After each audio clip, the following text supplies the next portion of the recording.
Bueno, buenos días a todos. Ya hemos pasado los 5 minutos, así que comenzamos. Muchas gracias por acompañarnos. Mi nombre es Oscar Mesano, soy uno de los directores del Centro de Capacitación en Alta Tecnología y dentro de nuestras actividades, de febrero a noviembre, realizamos un webinar mensual. El de este mes corresponde a Gobernanza de Internet y tenemos el placer de tener como disertante a Olga Cavalli. Hablar de Olga Cavalli nos llevaría a toda la reunión, así que voy a hacer una síntesis importante solamente. Ella es, no quiere, pero no importa. Es ingeniero en electricidad, ingeniero en electrónica, tiene un posgrado de Derecho de las Comunicaciones, es máster en Administración de Empresas y tiene un doctorado en Dirección de Empresas. Además, es realmente una experta en gobernanza de Internet, no solamente regional, sino global. Así que creo que estamos en buenas manos. Solo algunos anuncios. Este webinar se graba, con lo cual después de 48, 72 horas lo pueden encontrar en nuestro canal de YouTube, que es CCAT-LAT, y de ahí lo pueden bajar o volverlo a ver.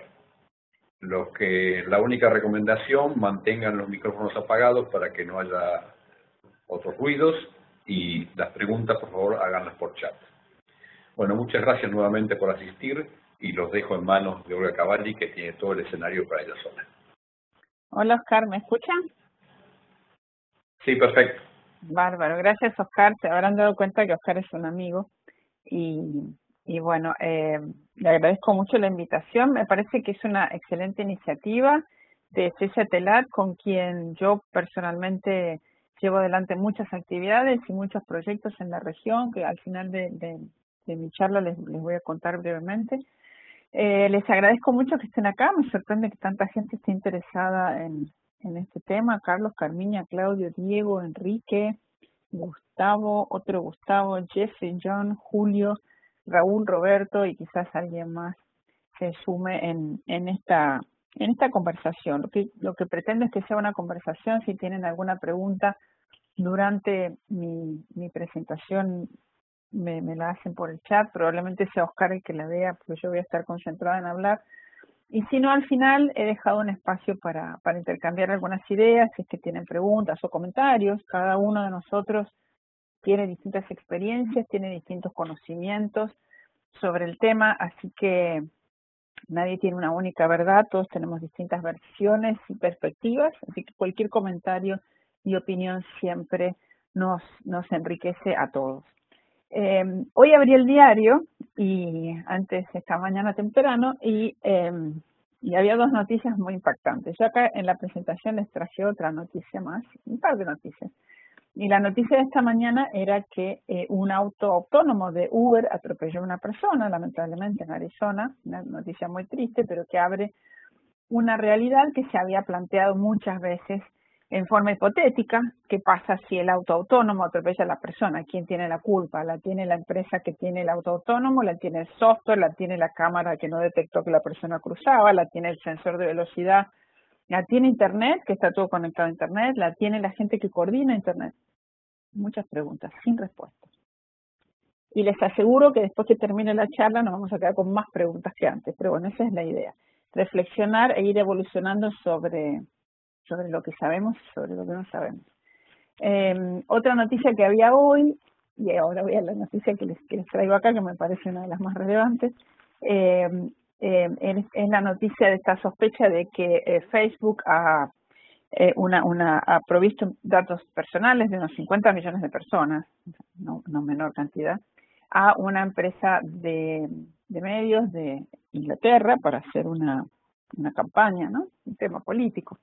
¿Quién tiene la culpa? ¿De quién son esos datos? ¿Quiénes son dueños de esos datos? Acá les traigo dos noticias que a mí son de las que más me han impactado por distintas razones en algunos tiempos, ¿no? Una fue cuando la protesta de los taxistas en Buenos Aires por Uber. Y enseguida hubo una serie de acciones judiciales. Yo no soy abogada ni lo seré. Simplemente me llamó mucho la atención que un juez pidió que se diera de baja Uber.com. ¿Esto resuelve el problema? ¿Es un problema de transporte? ¿Es un problema de Internet? ¿Tiene la culpa quién? ¿Tiene la culpa la empresa que abre un servicio usando Internet? ¿La coordinación? ¿A quién llamaría yo para enojarme por esto? Yo soy el jefe de la ciudad de Buenos Aires o el presidente de un país. Llamen al presidente de Internet. ¿A quién llaman?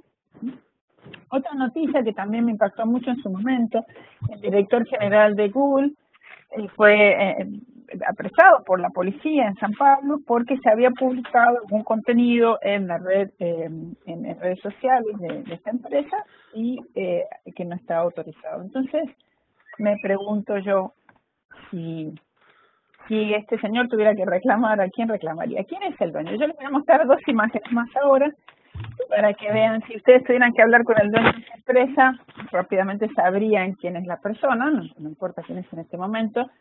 Si tuvieran que hablar con el dueño de esta empresa, fíjense, cuatro cuadrados de colores y acá una manzanita, se darían cuenta rápidamente quién es. Ahora, si yo les digo, por el tema de Uber, por el tema de... alguien tiene el micrófono abierto y está haciendo cositas en el escritorio. A mí no me molesta, pero se siente como... Creo que les puede molestar al resto. No sé quién es. John Alexander tiene el micrófono abierto. John, ¿lo podrías apagar? John, ¿estás ahí?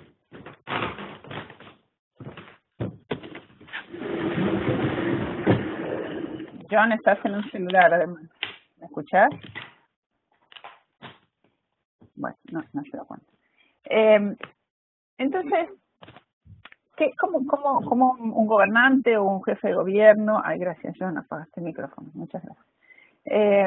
¿Cómo se podría dar cuenta a quién recurrir? Bueno, esto es bastante complejo y esta es la complejidad de todos estos servicios que se dan online. No tienen un único dueño. Internet funciona de una manera bastante especial y lo que yo me voy a centrar hoy es en la parte más dura de la coordinación de Internet, la que realmente lo hace un servicio internacional y global.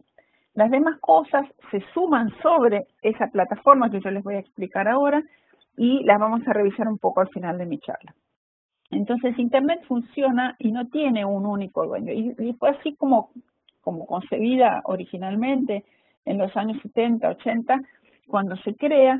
Y esta es un poco la maravilla y la problemática que trae Internet. Internet, si yo la pudiera dibujar, este es un dibujito de los muchos que podríamos hacer, que es más o menos una cosa totalmente caótica, una red que parece una red neuronal, que parece una red de muchas redes conectadas, y realmente lo es una red que va creciendo cada vez más en sus bordes, porque los lugares centrales ya están todos conectados, los países más desarrollados están todos conectados, las ciudades más grandes están todas conectadas.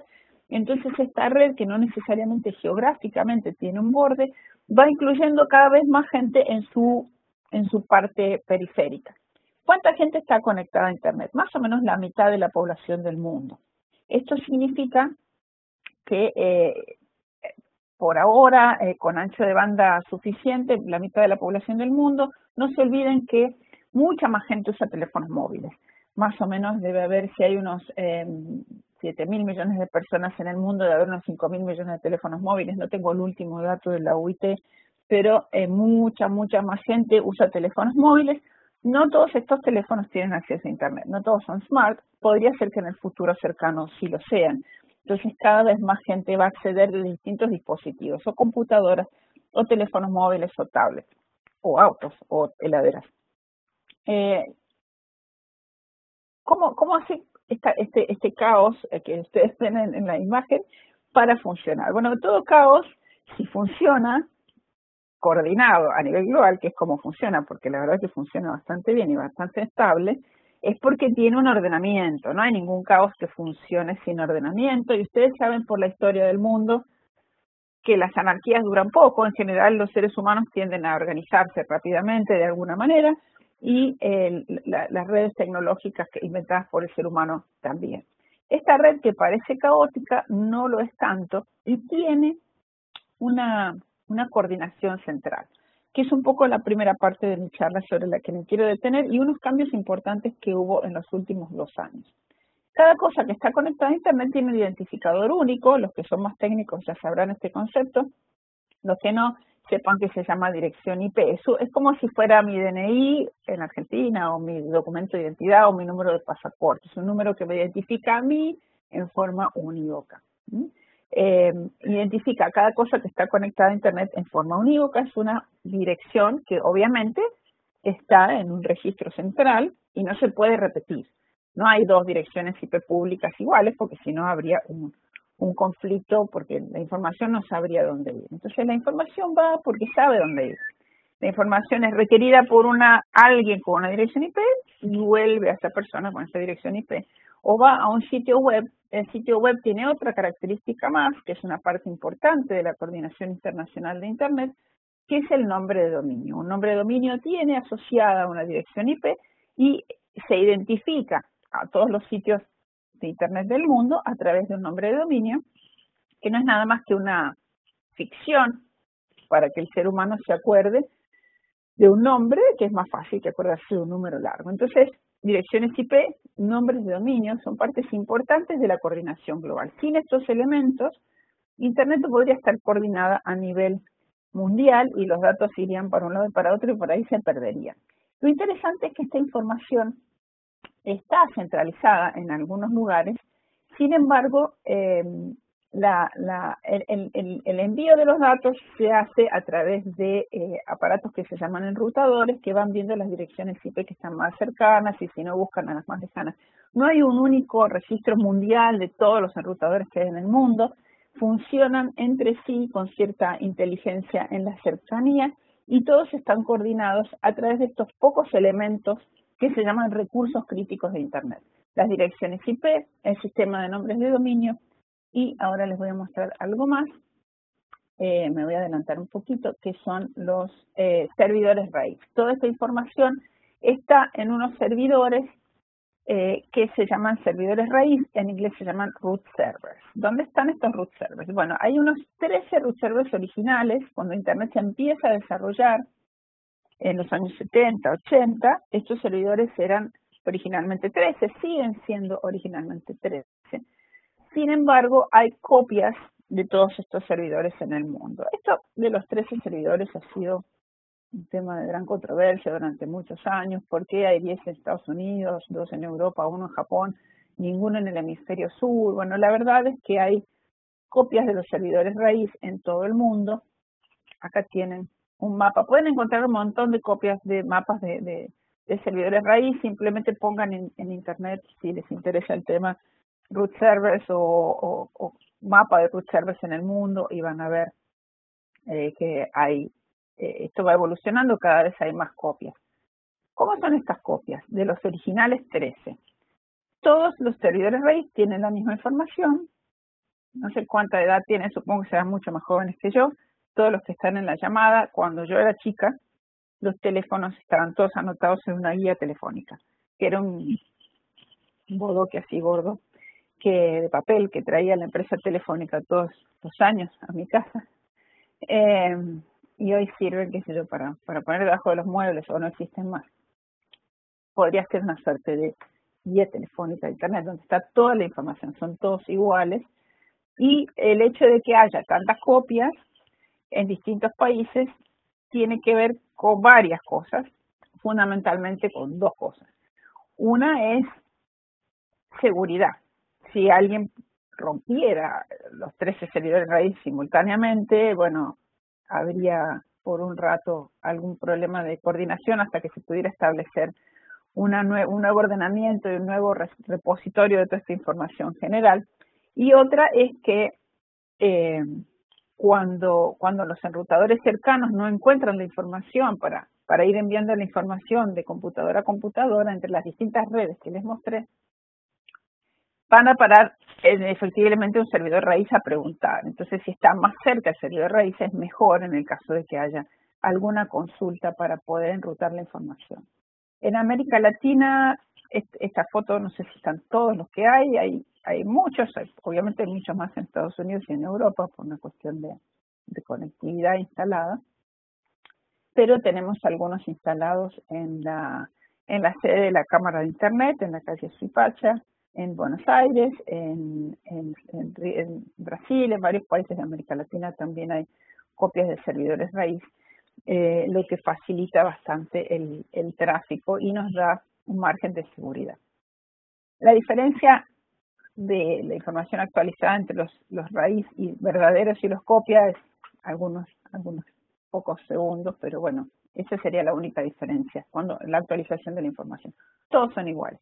Entonces, ¿qué tenemos? Tenemos las direcciones IP, los servidores raíz donde se almacena la información y el sistema de nombres de dominio, los nombres de dominio. Estos tres elementos, más una conectividad global, nos hacen parecer que todas estas redes, todas caóticas que les mostré al principio, que son todas redes pequeñas, grandes o medianas, nos parezcan una única red. ¿Cuáles son estas redes?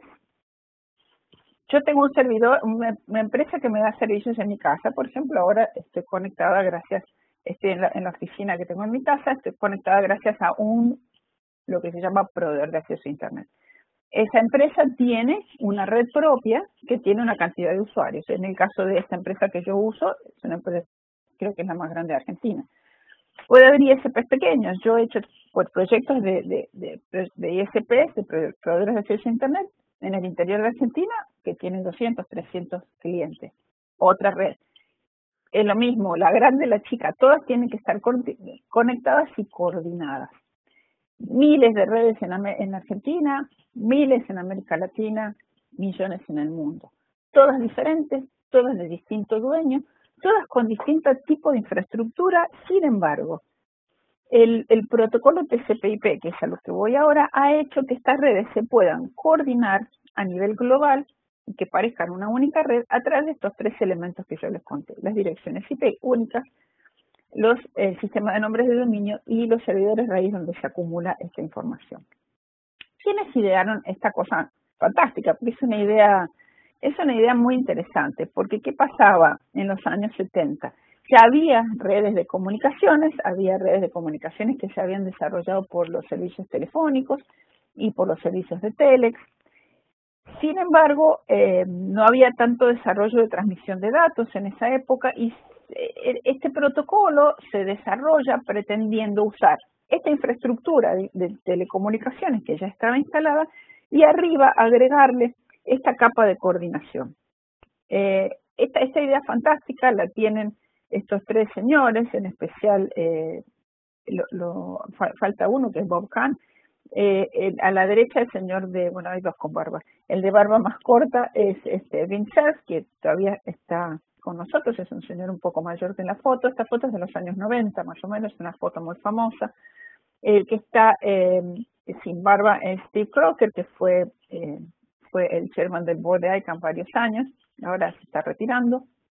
Y a la izquierda, el de barba más larga, un poco más a la moda de ahora, es John Postel, que murió bastante joven y ya no está entre nosotros. La foto es significativa porque, si se fijan, representa la definición de Internet que Vint Cerf siempre dice. Es una red de redes, son redes conectadas entre sí, pero son redes independientes, es una red de redes. Y interconectadas gracias al protocolo TCP/IP, que usa paquetes de datos que viajan de una red a otra sabiendo estas direcciones IP que recién les comenté. Y lo más importante para mí, creo que ha sido la clave del éxito de este protocolo, que fue desarrollado en los años 70. En los años 70, estamos en el año 2018 y el protocolo todavía funciona. Entonces ha sido un protocolo que ha sido muy exitoso. Funciona sobre cualquier tipo de infraestructura. ¿Qué significa esto? Que si tengo un ISP que tiene toda su estructura hecha con redes inalámbricas usando Wi-Fi, o si tengo un proveedor de acceso a Internet ISP que tiene redes de fibra óptica, o si tengo otro que usa microondas para hacer enlaces entre distintos sitios, el protocolo es independiente de la infraestructura. Entonces aprovechó la infraestructura existente para ir construyendo redes de datos y de paquetes sobre la infraestructura existente. Esto fue en los años 70, ahora ya la infraestructura se hace para Internet directamente, pero bueno, en su momento Internet nace como una capa de datos sobre una infraestructura existente, agregándole estos elementos de coordinación. ¿Alguna pregunta hasta acá? A ver si en el chat hay algo.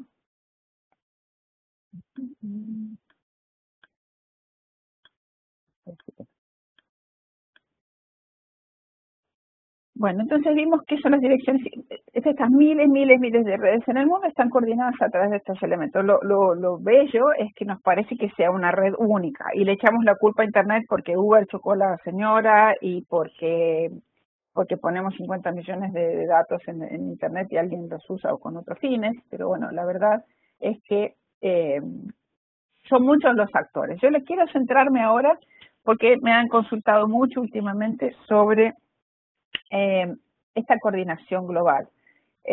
¿Cómo nace? ¿Y quiénes son los actores de este núcleo duro de la coordinación de Internet? Y después quiero ir a la definición más holística de la gobernanza de Internet. Entonces, al principio, Internet funcionaba en base a una autoridad central que la determinó el gobierno de Estados Unidos, que se llamaba IANA, Internet Assigned Numbers Authority. Y IANA coordinaba estas cosas que yo les dije recién, el DNS, las direcciones IP, los números de ports también, en el caso de la capa 4, para el que esté familiarizado con el modelo OSI.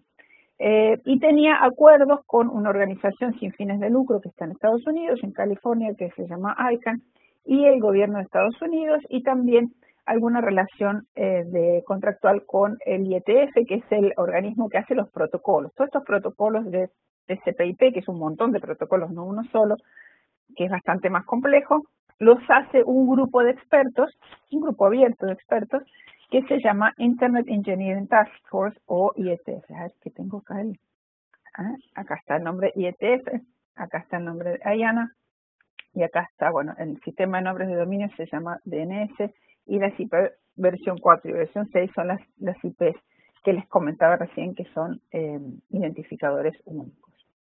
Ahora bien, este es el núcleo duro de la coordinación de todas estas miles de redes. Como esto fue tema de millones de discusiones y todavía siguen, ¿por qué Estados Unidos tiene la coordinación de estos elementos? Bueno, esta es una discusión que viene desde el año 2000, o 98, o 90, no lo sé. Hubo cumbres de Naciones Unidas, reuniones que todavía siguen, y se definió qué queríamos decir en cuanto a cómo es la gobernanza de Internet. ¿Nos restringimos solo a este núcleo duro que yo les dije, direcciones IP, DNS y servidores raíz, ICANN, IANA? ¿O lo hacemos más holístico? Porque en definitiva, el auto autónomo de Uber que choca a la señora también está conectado a Internet.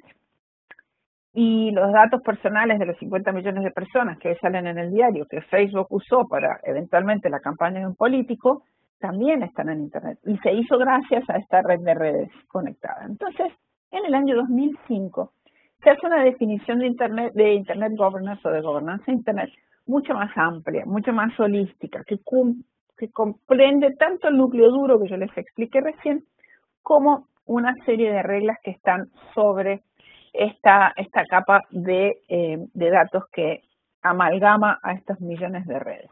Y dice así, se las voy a leer, la pueden encontrar en los documentos originales que son en inglés. La gobernanza de Internet es el desarrollo de aplicación por parte de gobierno, sector privado, sociedad civil, de las funciones que les competen respectivamente, de principios, normas, reglas, procedimientos de adopción de decisiones y programas comunes que configuran la evolución y la utilización de Internet.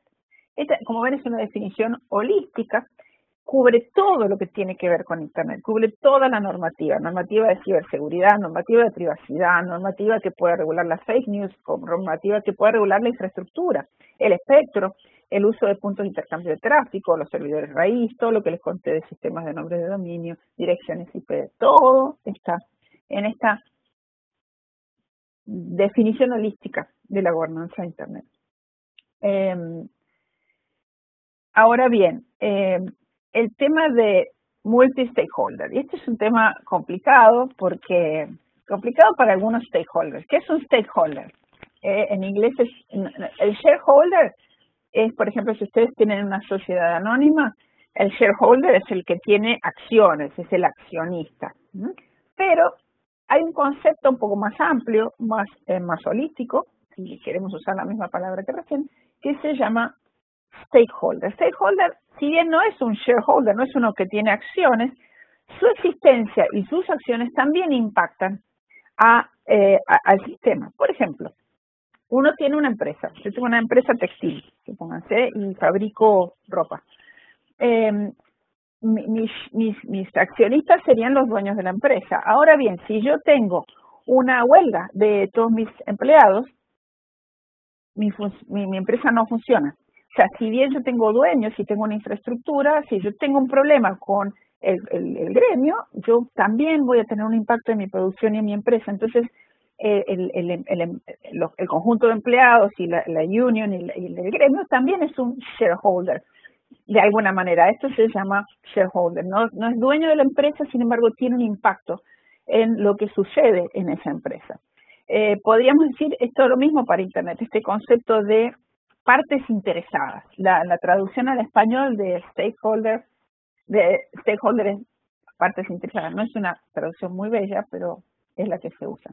Entonces, este sistema multi-stakeholder se llama de múltiples partes interesadas, donde hasta decisiones se toman entre todas las partes interesadas.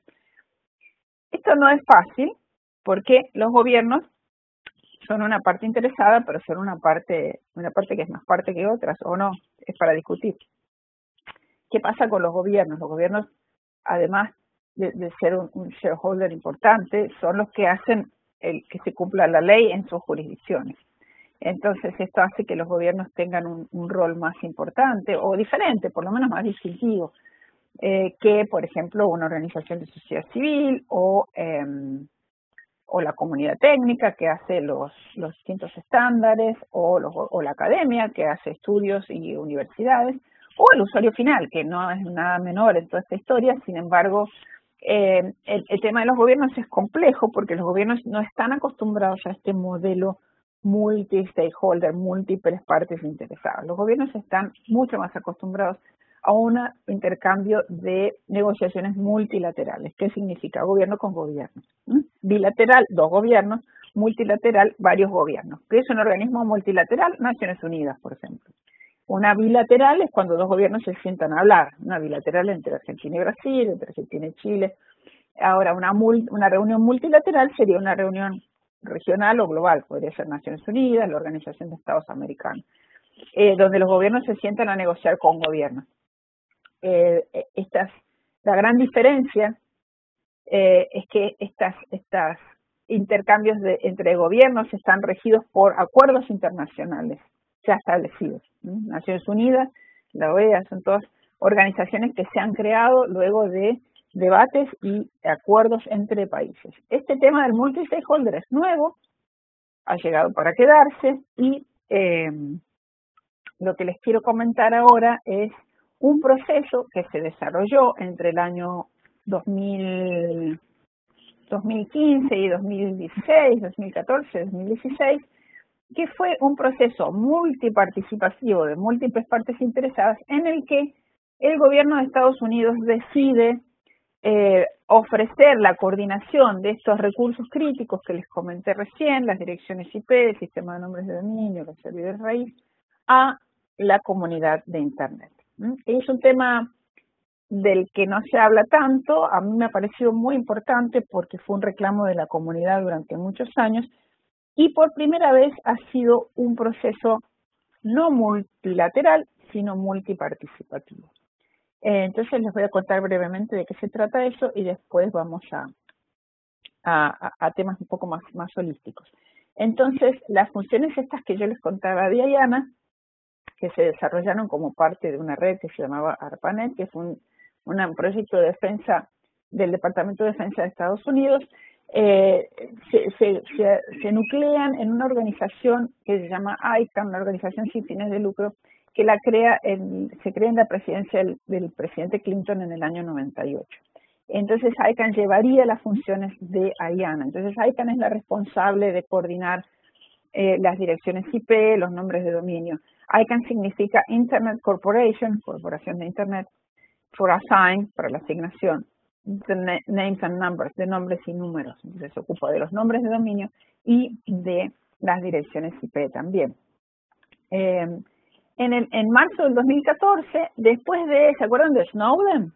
De Snowden que dijo que en el mundo existía el espionaje. encontró algo nuevo en la historia del mundo, y que Dilma Rousseff se enoja con Obama y Dilma no va a Estados Unidos porque se enoja con Obama y dice que los americanos le espían y yo qué sé. En ese año el gobierno de Estados Unidos decide dejar de supervisar estas funciones de coordinar las direcciones IP, los nombres de dominio, y abrir un proceso multi-stakeholder, de múltiples partes interesadas, para determinar quién lo haría si no es el gobierno de los Estados Unidos, ¿no?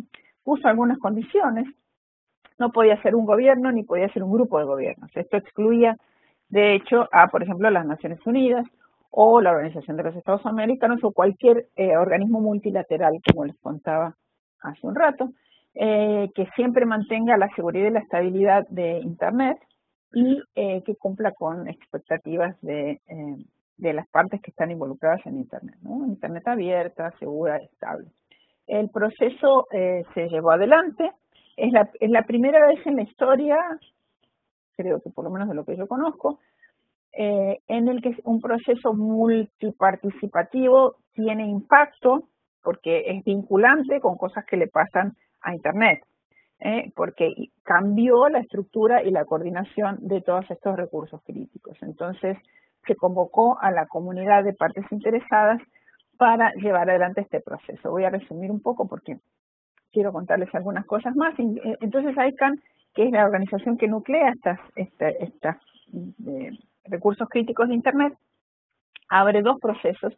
Uno es el transición de las funciones de IANA y otro es fortalecer la responsabilidad de ICANN para asegurar que continúe siendo responsable a la comunidad en general. El que resultó más sencillo fue el de las funciones de IANA, porque en general son todos temas técnicos. Ustedes saben que con los técnicos se entienden más rápidamente. No había temas de jurisdicción, ni había temas legales, ni había temas de privacidad en el medio, simplemente era un tema de protocolos y direcciones IP. Entonces se funda una organización que se llama PTI, Public Technical Identifiers, que es parte de ICANN y va a establecer una relación directa con organizaciones que son muy importantes para que se ocupe de la distribución de estos recursos críticos. Estas organizaciones, o sea, PTI supervisa e interactúa directamente con los 5 RIRs que ya existían de antes, pero tenía una relación con IANA que dependía del gobierno de Estados Unidos. Ahora esa dependencia no existe más. Están coordinados por el PTI, que depende de ICANN. Los 5 RIRs son organizaciones muy importantes, como les dije, porque si ustedes quieren abrir un nuevo ISP, van a tener que ir a pedirle direcciones IP a los colegas de la CNIC, cuya oficina central está en Uruguay, en Montevideo. Fíjense que las áreas no se superponen, el mundo está dividido en 5 RIRs. El que corresponde a nuestra región, América Latina y Caribe, es la CNIC. Parte del Caribe es de la CNIC, parte del Caribe es de ARIN, que tiene América del Norte, o sea, Canadá, Estados Unidos y parte del Caribe. RIPE-NCC tiene Europa, a Rusia, Medio Oriente. AFRINIC tiene África y APNIC, que es el que está en violeta, tiene toda la zona de Asia-Pacífico. Entonces, nuestro LACNIC es a quien, si necesitamos ir a pedir direcciones IP. Si abran un ISP nuevo, le tienen que ir a pedir direcciones IP, números de ASN a LACNIC. ¿Qué pasó con ICANN? Acá les traigo brevemente no voy a detenerme porque creo que no tenemos tiempo. Podríamos hacer un webinar entero sobre cómo es la estructura de ICANN, pero bueno, está más o menos organizado con este concepto de múltiples partes interesadas, pero igual sería para explicar más largamente. Finalmente, la segunda parte, que ha sido más controvertida que la parte de traspasar la coordinación por parte del gobierno de los temas técnicos, que se hizo a través del PTI y los RIRs, son temas más controvertidos, como verán, temas de diversidad, derechos humanos, jurisdicción, responsabilidad de las partes interesadas, responsabilidad del staff, transparencia. Estos temas todavía están en discusión dentro de un proceso que se abrió para la transición de la coordinación del gobierno de Estados Unidos hacia la comunidad dentro de ICANN, y se espera que todos los informes estén listos para ser vistos por la comunidad más o menos para junio, julio de este año. El tema más controvertido a mi modesto entender, es el tema de jurisdicción, porque Internet, por ser una red global, establece una serie de desafíos en relación a el funcionamiento de empresas que son globales, pero dan servicios a nivel local, la responsabilidad de la empresa, el lugar donde se pagan los impuestos, el impacto del trabajo de estas empresas en la comunidad local. Y ahora les voy a mostrar algunos ejemplos.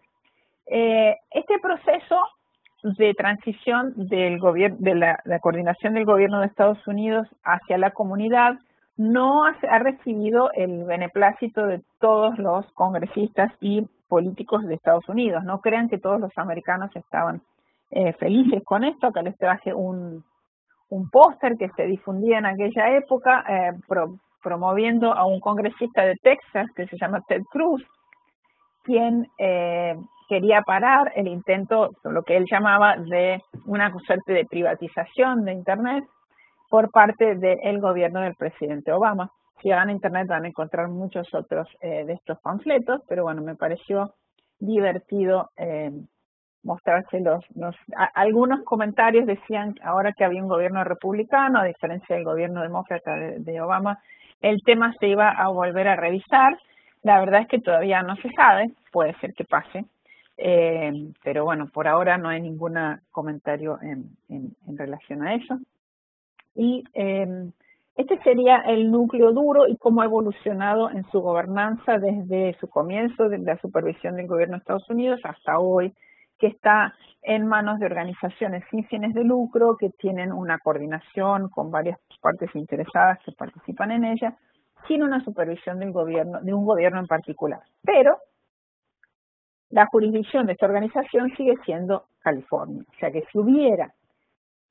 si bien no hay una relación de supervisión ni relación con el gobierno de Estados Unidos, la organización está situada en California y es una organización sin fines de lucro bajo las leyes de California. Si hubiera algún litigio, por ejemplo, legal entre un gobierno y esta organización, habría que ir a Estados Unidos a hacer alguna demanda o algún reclamo. ¿Sí? ¿Se entiende la diferencia entre una organización internacional como es Naciones Unidas y otras regionales con una organización sin fines de lucro establecida en un país, bajo la jurisdicción de ese país? O sea, este es un tema que sigue todavía generando polémica.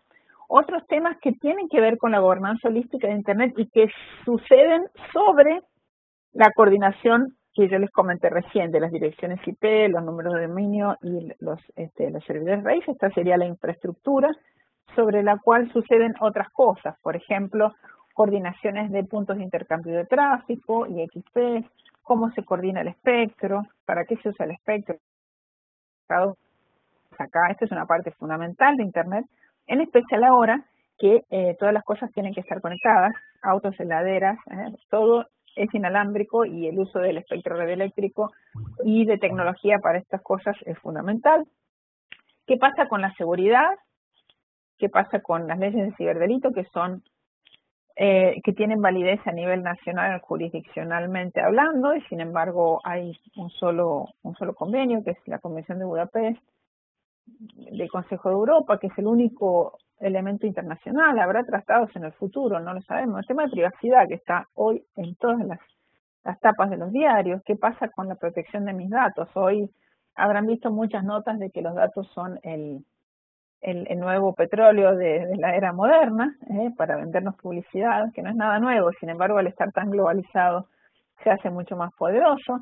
¿Una red neutral es neutral o no es neutral? El otro día leía, por ejemplo, que los servicios de 5G, los nuevos servicios móviles, así como están los estándares, no son tan neutrales a los distintos tráficos. Entonces es un tema importante a tener en cuenta.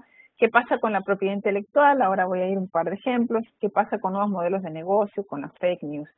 Se nos abre, para cada uno de estos temas podríamos hacer un webinar. Yo les traigo un par de temas sobre el que yo estuve trabajando bastante.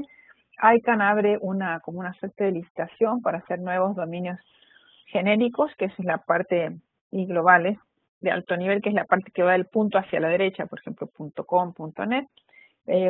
Acá hubo un conflicto entre países de América Latina y Patagonia. La empresa de ropa Patagonia había pedido este dominio de alto nivel. Finalmente después de algunos trabajos que hicimos en la región. Patagonia retira su aplicación, sin embargo, hay otro tema que sigue todavía, ahora ya en una controversia entre ICANN y los gobiernos de Brasil y Perú, los gobiernos amazónicos, que es el uso de Amazon en .amazon por parte de la gran empresa de retail y de servicios virtualizados, que es Amazon, y el derecho de los países que creen tener que decir sobre el nombre de una región que no es precisamente menor y muy relevante para ellos. El tema, ¿se acuerdan de Snowden? Que sigue dando que hablar, el tema del espionaje, el tema de uso de datos personales, todos estos temas siguen en discusión permanente. Lo que les conté también de los recursos críticos es un tema de discusión permanente porque el tema de jurisdicción no se ha resuelto. Y la verdad es que no sé qué es lo que puede pasar en el futuro. Sí les quiero comentar, y ya para terminar dejamos unos minutos para algunas preguntas, con mi querido amigo Oscar en CCATELAT, hemos creado, y otros colegas, hemos creado un espacio para capacitarse sobre estos temas que se llama Escuela del Sur de Gobernanza de Internet o South School on Internet Governance. Desde el 2007 llevamos adelante este programa, este es el año 10º, lo hemos organizado en distintos países de América Latina, empezamos en Buenos Aires y hemos ido rotando por la región. Esta foto que ven acá es de una reunión, nos invitó la Organización de los Estados Americanos a organizarla en Washington en 2016 y ahora pronto, el mes que viene, hacemos una en Washington también, en la OEA, un poco más enfocada en temas de ciberdelito, libertad de expresión y privacidad. La escuela da becas a todos sus participantes y becas con hotel y comidas, nunca cobra. Y si no consiguen una beca porque tenemos un espacio limitado, lamentablemente pueden seguirla en forma virtual porque se transmite por video streaming y con canales de audio en español y en inglés. Cuando ha sido en Brasil lo hemos hecho en español, en inglés y portugués. Si les interesa ver la del año pasado, pueden ir a YouTube y buscarla. Están todas las charlas en YouTube Live. Ahora es más fácil con las redes sociales. Al principio era más difícil transmitir en vivo. Y están en español, inglés y portugués todas las presentaciones. Así que por ahora termino mi presentación. Les agradezco la atención y no sé si hay algún comentario, alguna pregunta que me quieran hacer. Pueden hacerla por el chat o no sé si se puede por el micrófono, supongo que sí.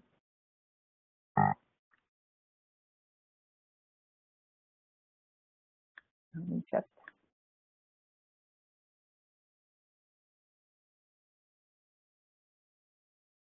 Te agradezco mucho por la charla, Claudia. Gracias, Claudia. Gracias por estar y por participar. Como les dije, el tema es muy amplio. Simplemente me quise enfocar en el tema más de la coordinación central, digamos, de la coordinación de los recursos críticos, que me parece que no se conoce mucho y sin eso no funcionaría. Todo lo demás va sobre ese núcleo duro de coordinación que son las direcciones IP, las funciones de IANA que se transmitieron al PTI y a ICANN, y la transmisión de la coordinación por parte del gobierno de Estados Unidos a grupos de interés dentro de ICANN. ¿Tienes una pregunta sobre Anabel, no la ve, a ver, ¿sobre qué? Te agradezco mucho, buen día Julio.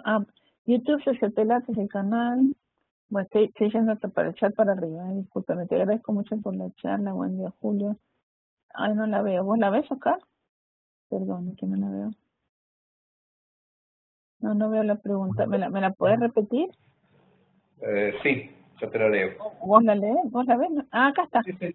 Facebook-CA, que esa es la pregunta, Anabel. Lo de Facebook, supongo que te referirás a la noticia de hoy, de los 50 millones de personas cuyos datos yo no tengo mucha información. Hola, sí, Anabel. Ahora estás. Buen día a todos.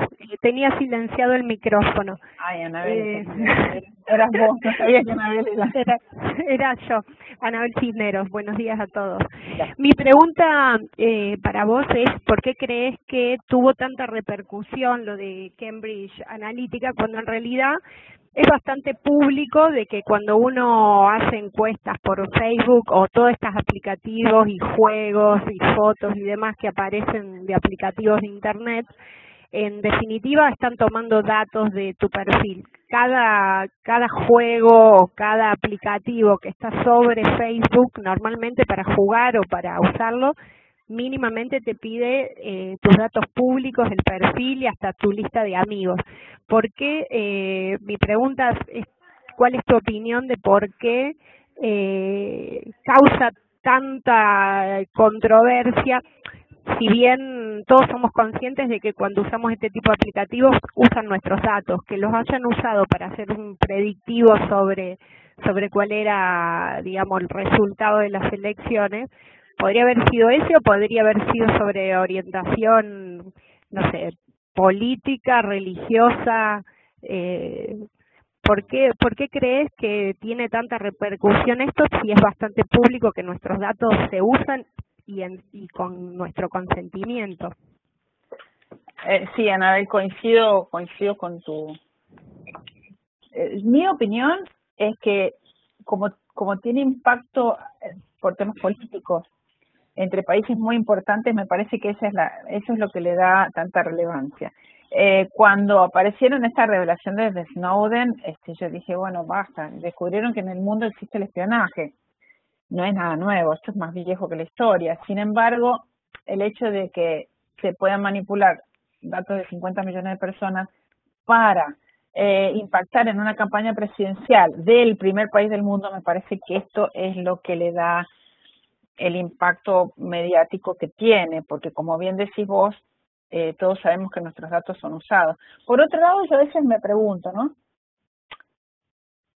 ¿Qué haría uno? Yo no me conecto a nada, no me conecto a WhatsApp, no me conecto a Facebook, me quedo aislada de todo, ¿no? Yo, bueno, tengo hijos que ya no son adolescentes, son más grandes y usan mucho redes sociales, internet, y siempre tuve este dilema, ¿los dejo o no los dejo? Siempre les enseñé cómo se tienen que cuidar, pero es bastante complejo porque si uno realmente es reticente a dar la información, se queda un poco aislado de todo un mundo de que no necesariamente es todo malo, hay algunas cosas que son muy buenas y son muy útiles. Entonces, personalmente creo que la gran repercusión tiene que ver porque está atada a un tema político, que además ahora vieron que es un tema de algunos problemas entre Rusia y Inglaterra por un tema diplomáticos, y bueno, eso se junta con las campañas y que Rusia podría haber influenciado en las campañas de Estados Unidos. Todo este tipo de noticias impactan, a mi modesto entender, porque tienen que ver con grandes gobiernos de países muy importantes y grandes intereses, ¿no?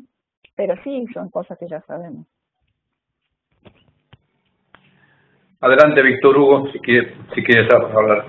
Ok, muchas gracias. ¿Me escuchan bien? Sí, perfecto, Víctor Hugo. Bueno, antes de todo, saludar a Olga después de tanto tiempo. Que estuvimos en esa oportunidad en la primera escuela de gobernanza en Buenos Aires. Sí, Para mí fue una experiencia maravillosa y la verdad que siempre hemos hecho publicidad sobre este trabajo. Y ahora aquí haciendo en Santa Cruz de la Sierra un poco de trabajos también relacionados con la temática. Y mi pregunta básicamente es el tema infraestructura. Bolivia tiene uno de los sistemas de Internet más caros que hay en América Latina.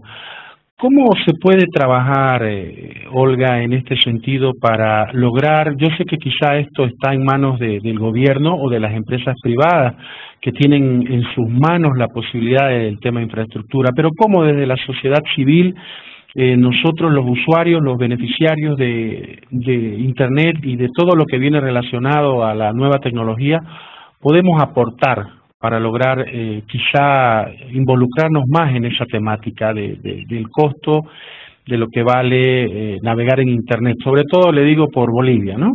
Sí, gracias Víctor Hugo, ahí te puse la foto, no sé si estás en la foto, ahí era de Buenos Aires. Sí, Víctor Hugo, quizás Oscar me ayude a contestar la pregunta porque él sabe mucho más de infraestructura que yo.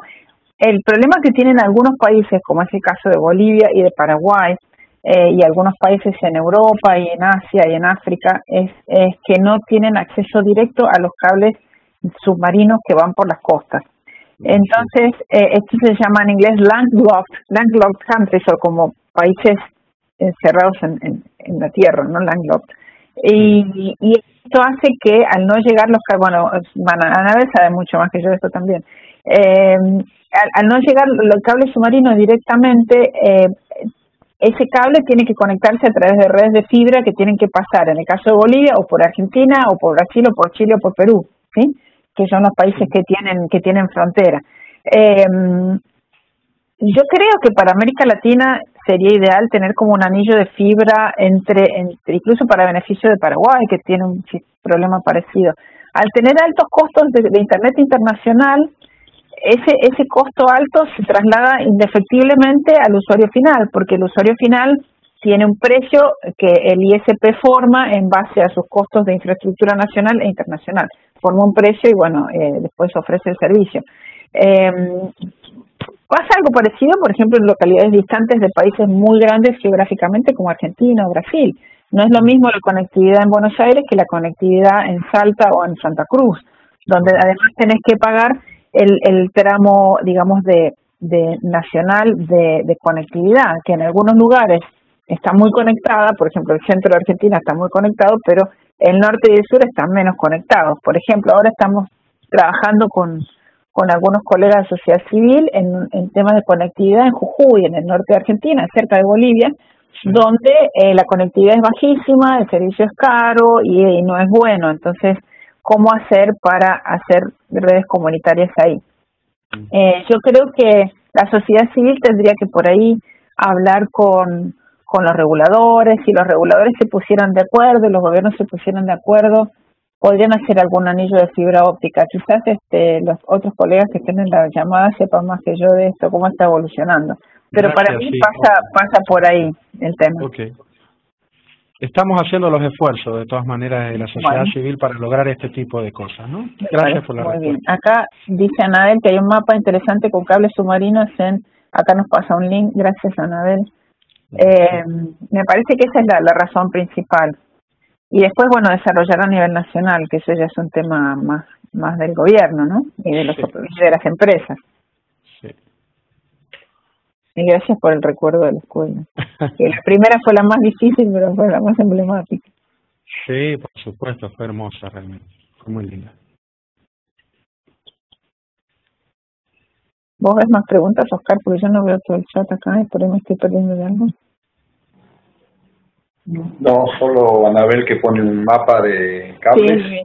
Sí. Bueno, si no hay más preguntas, como les dijo Oscar, toda la presentación va a quedar grabada. Yo supongo que, Oscar, después la podés compartir con un link o no sé cómo se hace. Sí, se le manda el link a todos los participantes. Y bueno, siempre me pueden encontrar en olgacavalli@gmail.com o me pueden buscar yo no le tengo miedo en las redes sociales.